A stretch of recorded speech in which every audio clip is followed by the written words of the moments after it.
The most important thing to me right now is that I'm just lucky to be here. And you are too. And if it wasn't for chance and luck, blah, blah, blah, gender, race, color, white supremacy, capitalism, bullshit, I wouldn't even be here. And this time frame that I grew up in is just sort of obscene. And that needs to be said because I can't believe how lucky I am, even age-wise, to be able to keep doing this. And much as I would love to overthrow all kinds of stuff and produce a communal society, a communal culture, a communal economics, inclusive, can't do it.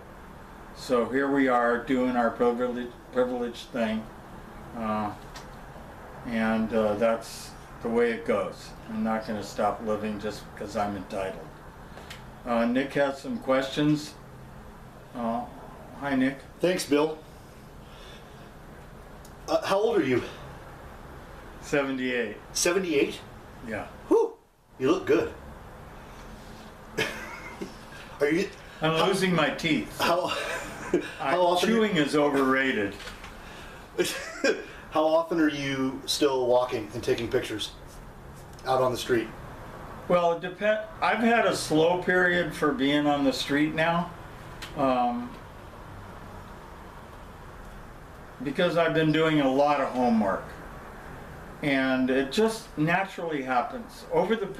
Since '69 or whenever I started photographing, when I was teaching full time and part time, I always had periods when I didn't photograph as much as others because I was working. But that was all homework too, so I never begrudged anything. So how often? How often are you out there taking? You didn't answer my question. Yeah. Well, that's why I'm asking. I don't mind doing homework. Okay. You're talking instead of photographing. Okay, so but right now, how often? I've been photographing about once or twice a week for the last few months. You still doing multiple routes? Oakland, SF. Yeah. Locally to Albany. Yeah. I ride public transportation mostly, and I get everywhere I need to go. You seem to really be kind of sticking that concept of homework. What do you mean? Well, because I've been spending a lot of time on the computer, which is homework. Oh, on the internet. Yeah. Oh, Bill, that was actually that's great. That was one of my questions. You spend a lot of time on the internet, right? Like hours and hours a day. Well, I spend a lot of time on the computer. Editing. Yeah, I spend a lot of time editing and a lot of time, what did you say, on the internet? Internet? Yeah. Flickr, Sharing. Facebook, sharing. My whole thing is sharing. And you're looking at other people's pictures too. Came out of the postcards, I'd tell you all about it. Well, yeah. My homework is looking at other people's pictures. That's your homework. That's cool. That is absolutely my homework. And when I was teaching, it was dealing with teenagers. Okay, hold on. Myself. Before we connect those two concepts, for years we've been shooting videos of you talking, and for years you talk about not using Photoshop, and it gets brought up a lot, or it was getting brought up a lot. Yeah, people don't give a shit anymore. What programs are you using to like make your photos look so trippy, man?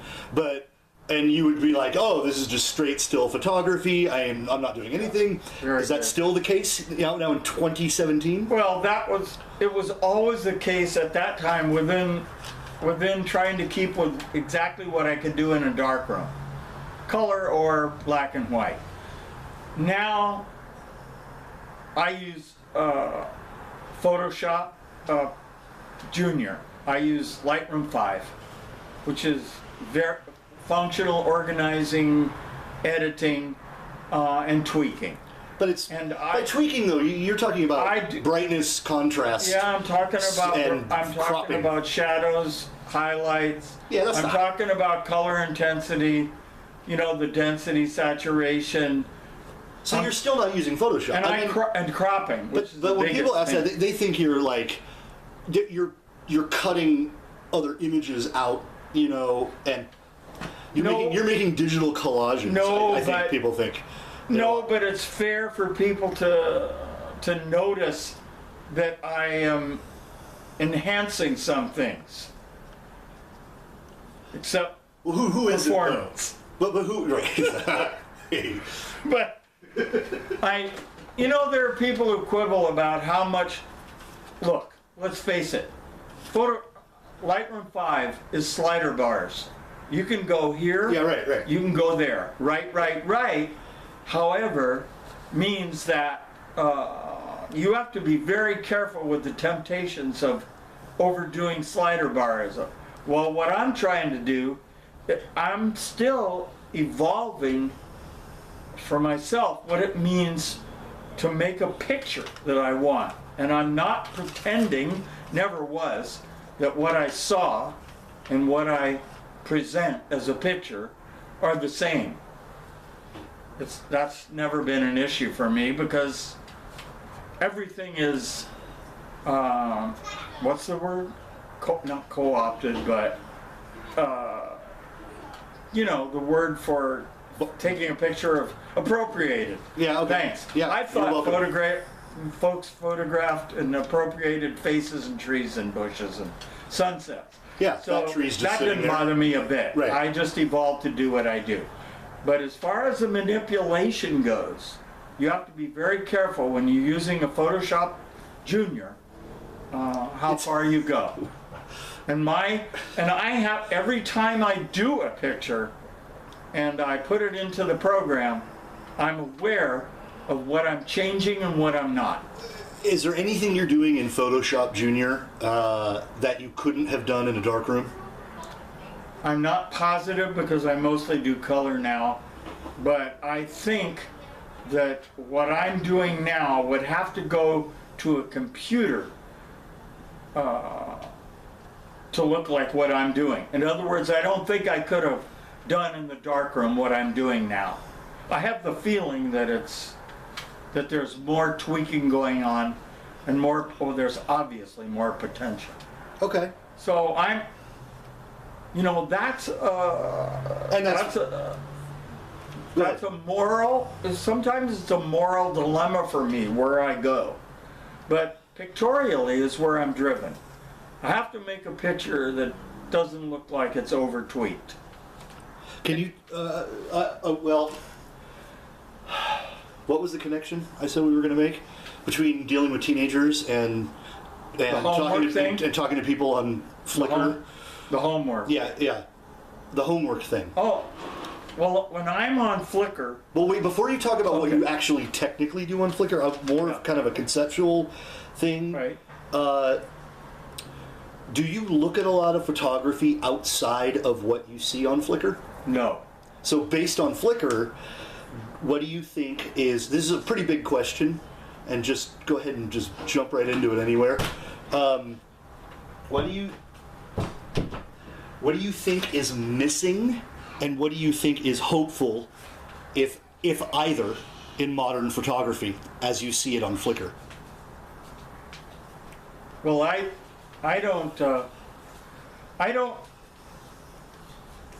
don't think much about modern photography. Okay. As it's presented in galleries and museums, because I went through that whole process. And it's very clear what the parameters that entrepreneurs, gallery, museum entrepreneurs are dealing with. They're dealing with a whole bunch of stuff that has to do more with capitalism, speculation, success, market success, visitor success, people coming through the door of your museum. And you'll notice that this has all gotten so expensive for the average person that nobody can go Anyway. Right, but I mean, But- for Flickr. But what about Flickr? Look, the point is that I don't place any value, any supreme value on what goes on in the art scene, international art scene. What I see on Flickr is what's possible. What would be possible in the art scene is what I see on Flickr. Flickr, the photo sharing program, the service, Website. everything, has its problems, obviously. But if you're serious about what you're doing, at any level, you'll find a place for yourself on Flickr, and you'll find a group of people who will pay attention to what you're doing. It's still not easy on Flickr, but the fact is that since I look on Flickr in different kinds of ways to find the best of people's stuff, it means that I come across hundreds and 100 pictures a day, if you want to, hundreds of pictures, thousands of pictures, millions of pictures now, since I've been looking around on Flickr. And I've even edited one of my friends on Flickr, William Keckler, who I think is just an amazing mind with the tools he uses, poetry and cameras. But the point being, I went through 650,000 of his pictures because I wanted to make sure I saw every one of them. And I created on Flickr 3 galleries. I have galleries. I have 50 galleries, 49 galleries on Flickr with 50 pictures each that allow me to bring people in and have them seen by anybody who's looking at the galleries, which isn't, who knows how many people that is. But in any case, I have 49 galleries that I sponsor. And I made 3 50-picture galleries for him for his pictures out of his 655,000 that he was amazed to find out later that I had actually gone through, and amazed to find out that I'd made him these galleries. Who is he? He's a poet who lives in Harrisburg, Pennsylvania. Does he make a seriously living doing art? He translates. Does he make a living doing art? William? Yeah. No, he's a translator. Okay. I'm a retired teacher. Right. Nancy works. Right. And I have an apartment downstairs that I manage. Does William have a Nancy, or is he? I don't know. How old's Mr. Keckler? I would say William's probably 50-something. Yeah. Yeah. Much your junior. About 50. Yeah, 40-something. So is he like your Flickr protege now? No, I would be more like his protege. Okay. I mean, homework is about learning, theoretically. Yeah, my homework is about learning, and the way that I learn is by looking at pictures. So looking at William's pictures, once you go down this business down the road of naming people, it's a little rough, but he's a picture person that he's a font. Yeah. A font of information, not about because I want to do this or that he does. It's that you want to have that information, that homework digested to whatever degree your system does, and you want it in there when you go out to take pictures. So that's what homework is. Let me take what you just said and walk it back to 1969. They'd already landed on the moon. Right? But black people still didn't have the right to vote. Right. Or whatever. So, which gets back to my... No, I'm wrong on my tongue, but it's close. We've all heard that you lost all your paintings twice in 2 fires, and all that was left was the cat and the boots and the camera, right? So, which is a wonderful story. but we're just going to skip right over that into, so you walk out onto the sidewalk with boots, hat, and a camera, and you start taking pictures with fucking Gary Winogrand and Todd Papa George and who else was running in that crew. How did you start running with like these, you know, late 60s, early 70s photography hipsters? Well, it's just the young boys network. So who was, middle-aged people's network. who was in there? I mean, now I'm the old boy in there. I got no network. But anyway, we're working on it. No, it's very simple. I really got inspired in photography by Ed Ruscha, who's a painter, and had taken pictures at the time of parking lots in Los Angeles gas stations and basically the mundane, the banal thing. And he did series, which has never interested me. And he had a totally different motivation, whatever it was. But the idea of taking something seriously that was obvious like that and really banal also just clicked in with me, because I'd been in the zone of Warhol, the anti-masterpiece. Got it.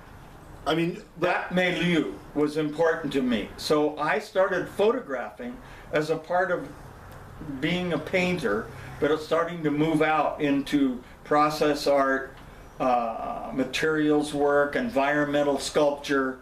I started photographing because I didn't want to be in the studio anymore for 5 or 6 hours or 8 hours a day. I wanted to be out where the people were, and its photography started to make all kinds of sense to me originally before I knew anything about the Old Boy Network. And then my friend Bill Burback, who had showed me the Ruscha book, happened to become the intern in photography at the Museum of Modern Art in 1970, it must have been 70.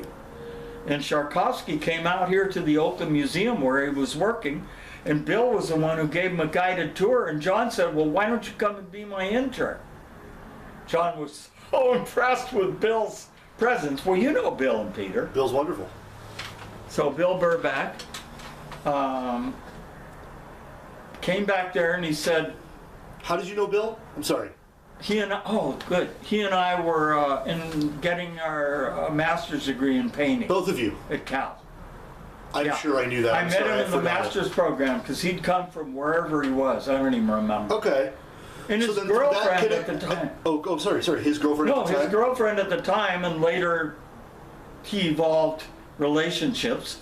But Annie Swidler wrote the introduction to Outside and Inside America. Oh, that's the connection with and that with Bill Swidler. Came from working at... Is she still teaching? She is almost retired or emeritus at Cal in the sociology department. Right. Yeah, so she's working, yeah. She's like a PhD. She's been working in Africa. She's a sociologist. Sociologist. Been working in Africa and a lot lately, over the last 20 years. In any case, the fact was that Bill got that. Then I wrote Bill and I said, Bill, I may want to teach photography, but I've never had a class. What do I do? And he said, good time to ask. Friedlander and Arbus are doing workshops together at Hampshire College this summer, 71. Yes. So I go to the museum, I meet John casually, and in 71, and Bill was there. I meet other people working in the museum who I become friends with because of Bill. Then I leave there, I go to the workshop with Arbus and Friedlander, very exciting, but I really had no idea who they were. I mean, I had no idea in a way who they were, because Bill just said, if you want something on paper, go do a workshop with these two, and what more do you need than learn how to take pictures? And after that? And so then I went to the workshop, and I was taking pictures already. I went home. I was already mailing pictures, starting in 69. I was already mailing images that I was taking as postcards. Were you already mailing them to Sarkovsky? Or Not until that happened after I met him. I heard a lecture that he gave on Gary at the museum to his NYU students.